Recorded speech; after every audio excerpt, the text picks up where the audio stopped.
కార్గిల్ యుద్ధం జరిగి 25 ఏళ్లు పూర్తయిన సందర్భంగా గుంటూరులో రజతోత్సవాలు జరిగాయి. కేంద్ర సమాచార ప్రసార మంత్రిత్వ శాఖ సెంట్రల్ బ్యూరో కమ్యూనికేషన్ ఆధ్వర్యంలో నిర్వహించారు. ఇక ఈ కార్యక్రమంలో ముఖ్య అతిథిగా గుంటూరు తూర్పు ఎమ్మెల్యే నసీర్ అహ్మద్ పాల్గొన్నారు. కార్గిల్ యుద్ధ కీలక ఘట్టాలతో కూడిన చిత్ర ప్రదర్శనను ప్రారంభించి ఆయన తిలకించారు. ఈ సందర్భంగా ఆయన అమరుల త్యాగాలను గుర్తు చేసుకున్నారు. యుద్ధంలో పాల్గొన్న సైనికులను, అమరులను గుర్తు చేసుకొని గౌరవించడం ఆనందంగా ఉందన్నారు.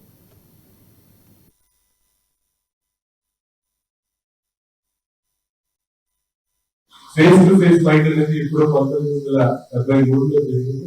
After that, the first one which has been done face to face with the armies which were fought directly is the only one between these 25 years. So ఈ 25 years లో మనకు దొరికినటువంటి ఒక అవకాశం అనుకోదు, బట్ దాన్ని మనం అందరం కూడా ఒక ఎక్స్పైరింగ్ ఇన్సిడెంట్ గా గుర్తుపెట్టుకొని ఆ రోజు జరిగినటువంటి అన్ని విషయాలను కూడా మీరందరూ కూడా లోతుగా ఆలోచించి దాని మీద మీరందరూ కూడా ఒకసారి అవగాహన తెచ్చుకోవాల్సినటువంటి అవసరం ఎంతైనా ఉంది.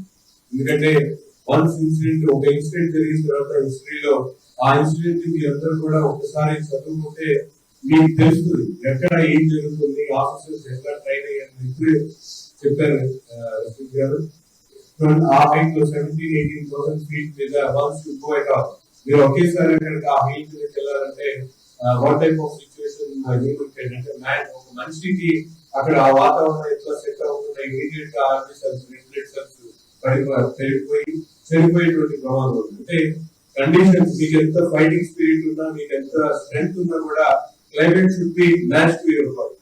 అటువంటి క్లైమేట్ లో కూడా మా సంబంధించినటువంటి సోల్జర్స్